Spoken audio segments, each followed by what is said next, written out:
ou os profissionais de saúde envolvidos, médicos, enfermeiros, técnicos em saúde, entra técnico de enfermagem, técnicos de outras áreas, fisioterapeutas, psicólogos, psicomotricistas, psicopedagogos, fonoaudiólogos, ecoterapeutas, musicoterapeutas, e entra aí um componente muito importante na terapia da maioria dos pacientes que tem algum tipo de deficiência. O primeiro deles a família, depois as instituições de educação, não só a escola inicial, mas todas as instituições de educação e a própria comunidade como um todo.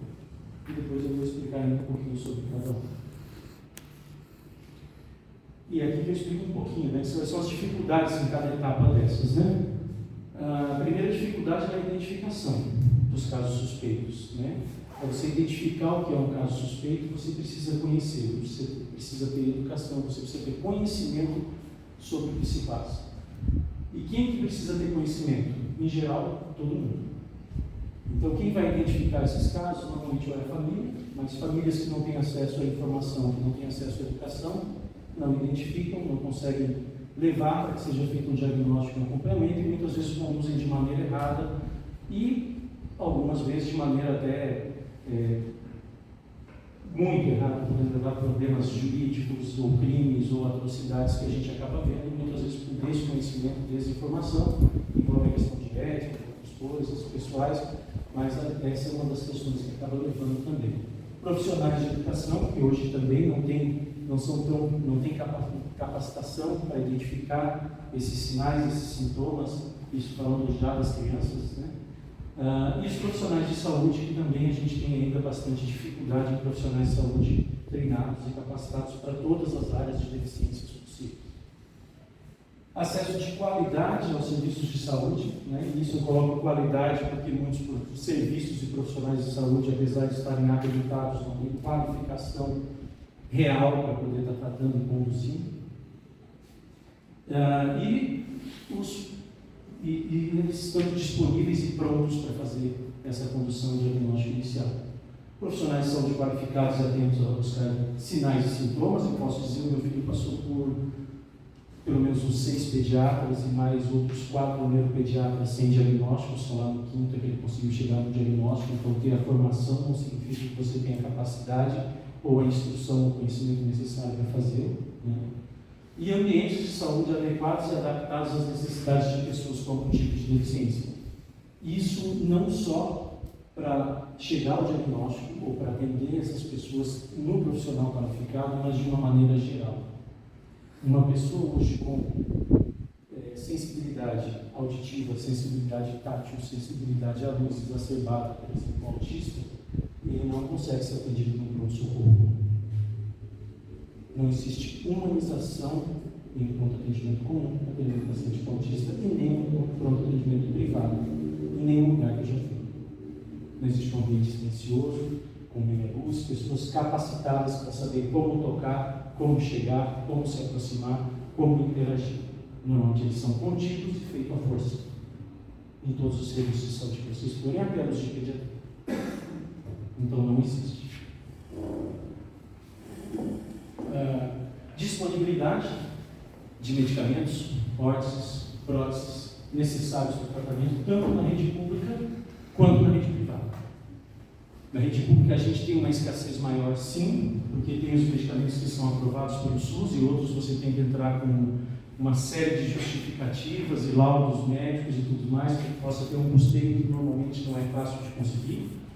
Mas dentro da rede privada a gente tem hoje também um avanço muito rápido da medicina e das áreas de saúde em diversas áreas, e existe uma demora para que a Agência Nacional de Saúde, a Nacional de Vigilância Sanitária, a Anvisa, consiga homologar e trazer para dentro do país muitos medicamentos, outros possíveis medicamentos que possam ser voltados para o tratamento, que possam melhorar mesmo com evidências científicas e embasamento.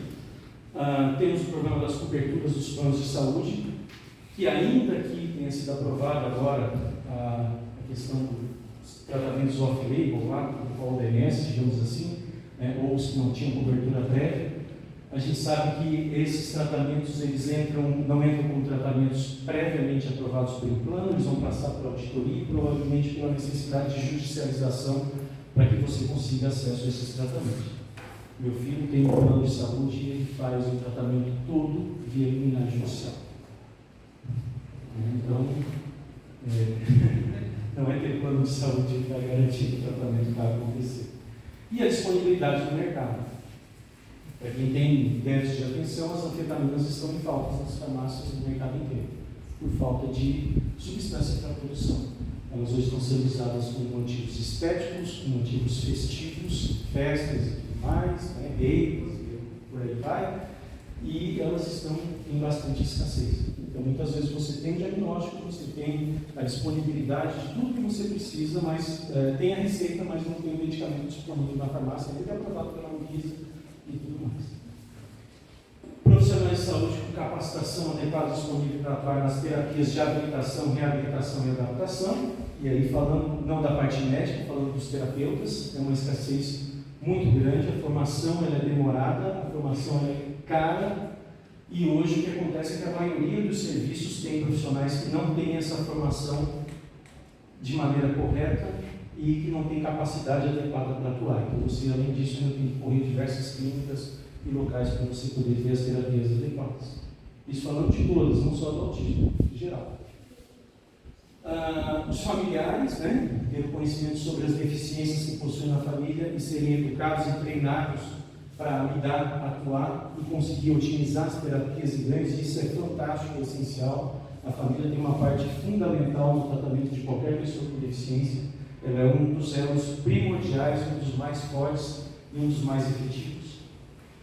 Redes profissionais de ensino com ambientes, fluxos, matriz curricular adaptadas às necessidades das pessoas com deficiência, que a gente também não tem. Redes de ensino locais públicos em geral, com acessibilidade e adaptação de ambiente. Normalmente, quando a gente fala de acessibilidade, a gente pensa na subida da cadeira de roda, a gente pensa na calçada para o cego, mas a gente não tem acessibilidade para quem não ouve.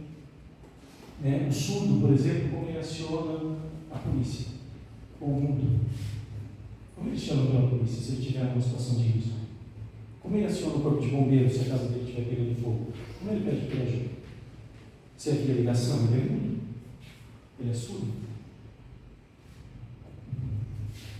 Não existe acessibilidade em muitos dos serviços. Então, falta acessibilidade, falta conhecer os modos e as dificuldades, e só quando você conhece as especificidades de cada dificuldade é que você pode gerar modo e criar modelos para que você crie acessibilidade. Porque se você desconhece a dificuldade, você não pode gerar a solução para ela.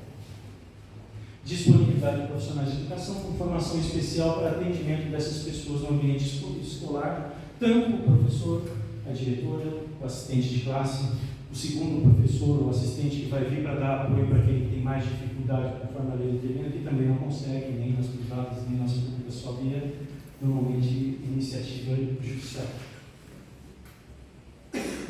Quais são os benefícios que a gente pode ter com o cumprimento dessas etapas? Quando a gente atinge essas etapas, quais são os benefícios que a gente consegue? Primeiro, a gente garante o direito constitucional e essencial de toda pessoa. O direito da saúde, a saúde é constitucional. O direito a ter acesso, de ir e vir, e de transitar, e de ter acesso a todos os serviços públicos essenciais ou não, e os serviços essenciais e não essenciais, é um direito constitucional. E isso é uma garantia do direito constitucional. A garantia do diagnóstico, que para o paciente e para a família é essencial. No início pode ser desesperador, às vezes é um acamento, às vezes é uma mistura dos dois, mas é essencial, porque você ter uma dificuldade ou ter diferenças sem saber o motivo e tentar justificar e encontrar uma solução para isso, sem saber o que é muito difícil. Tem uma importância